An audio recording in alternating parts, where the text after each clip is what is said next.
Now, have you ever looked at video game controllers and wonder, why do they look like this? Why has this become the standard? Well, it's kind of an interesting story.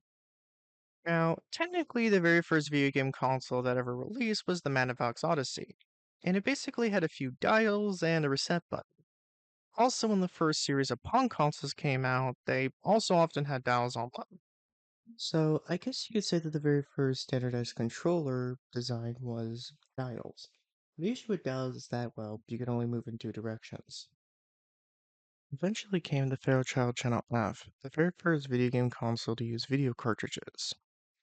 Its controller was pretty much unique. It was a joystick, but you can also press it down, pull it up, and twist it. It was a very simple, yet very dynamic controller. The next console, the Atari SPX 600, also had a simple controller, it being a simple joystick with a button. So far, so good. Then comes the television with this controller. Might be thinking this would be a one-off, but no.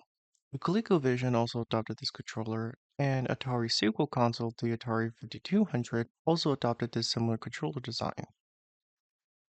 Now, as for why this became popular, well, if I had to guess, I think the idea was to have a controller that could do many different things at once. After that comes the NES, which had a much simpler controller design, it being a rectangle with a D-pad, an A B button, and a select and start button. The Master System used a similar design, though the start button was on the console. Heck, even the TurboGrafx 16, which was a next-gen console, used a similar controller design. Then comes the Sega Genesis, which adds a more round design. The Super Nintendo would also use a more round design, and even more obscure consoles like the 3DO also used a round design as well. I forgot to mention this, but the Sega Genesis had three face buttons and a start button, while the Super Nintendo had four face buttons and two shoulder buttons. Later on, the Sega Genesis adopted a six-button controller. Afterwards, we got the original PS1 controller, which was basically similar to the Super Nintendo controller, but they have these two things at the bottom and two more shoulder buttons. Introducing the dual analog controller for the PS1 and the DualShock, which would come out later. By the way, the only difference between the two, at least from what I read, is that the DualShock has vibration. Now we're getting closer and closer to the modern game controller design. By the next generation of console, we can actually see controllers taking their final form. And the generation at that, we had the Xbox 360 controller and the PS3 controller. Now, Nintendo was a little weird for a while because of, motion controls. They would release the Classic controller and then the Pro Classic controller, but both of them needed a Wii remote.